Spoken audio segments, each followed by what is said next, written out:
La bibliothèque commémorative Karl Marx à Clerkenwell à Londres est un endroit très spécial, une bibliothèque d'archives, un musée et une école ouvrière qui ensemble forment un centre éducatif, historique et culturel unique pour le mouvement ouvrier et la gauche en Grande-Bretagne et à l'étranger.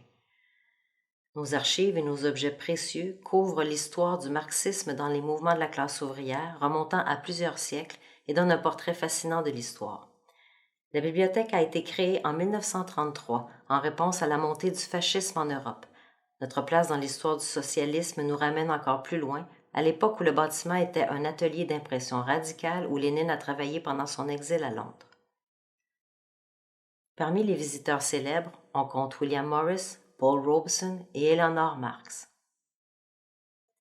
La bibliothèque Karl Marx possède une collection de classe mondiale de plus de 50 000 livres, brochures et périodiques couvrant tout, de la science du marxisme aux chartistes du 19e siècle, en passant par les martyrs de Tolpuddle, aux luttes anti-apartheid et aux grandes œuvres des industrialistes du siècle dernier. En plus de cela, nous avons des archives remarquables dans notre collection espagnole, les archives les plus complètes sur la guerre civile espagnole, les brigades internationales et le mouvement Aidons l'Espagne en Grande-Bretagne, ainsi que la collection Bernal Peace, qui donne un aperçu fascinant des mouvements pour la paix et contre les armes nucléaires après la Deuxième Guerre mondiale.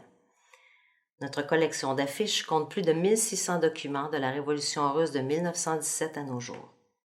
Une autre spécialité de la bibliothèque est la presse radicale. Nous avons une collection des archives des syndicats de l'imprimerie et une série complète du quotidien Daily Worker Morning Star, commençant avec le premier numéro en 1930. Il n'est donc pas surprenant que des lecteurs, des chercheurs et des militants du monde entier viennent ici pour consulter nos ressources. Notre salle de lecture est ouverte au public 4 jours par semaine et nous sommes en train de numériser certaines de ces archives uniques pour les rendre accessibles en ligne. En tant qu'organisme caritatif voué à l'éducation, nous offrons ici des cours et des conférences hebdomadaires qui examinent des sujets allant de la théorie marxiste à l'art socialiste et à l'analyse de la crise capitaliste actuelle. Les événements spéciaux comprennent des lancements de livres sur des questions d'actualité comme la crise du logement et des festivals du film sur les luttes du mouvement ouvrier des années 1960 et 1970. Nous tenons fréquemment des expositions dans notre salle, dont celle toute récente sur l'opposition socialiste à la Première Guerre mondiale.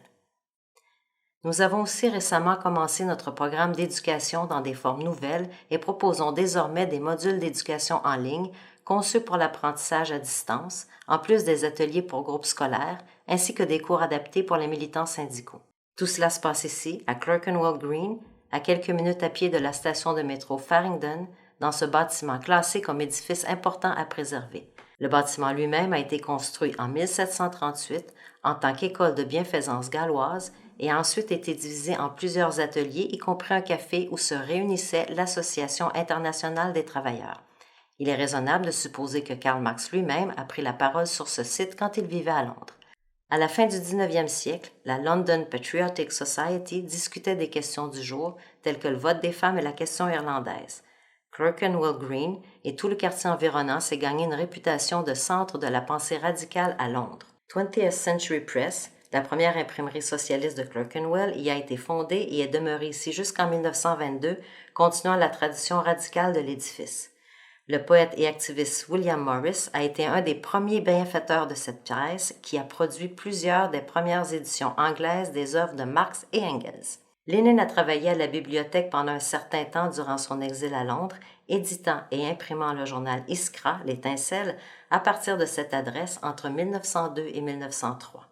À l'occasion du 50e anniversaire de la mort de Marx, une délégation composée de syndicalistes et de socialistes appartenant au Parti travailliste et au Parti communiste ont envisagé de créer un mémorial permanent pour le philosophe. Comme les nazis interdisaient notoirement des livres en Allemagne la même année, il fut décidé qu'une bibliothèque serait l'hommage le plus approprié à la mémoire de Marx.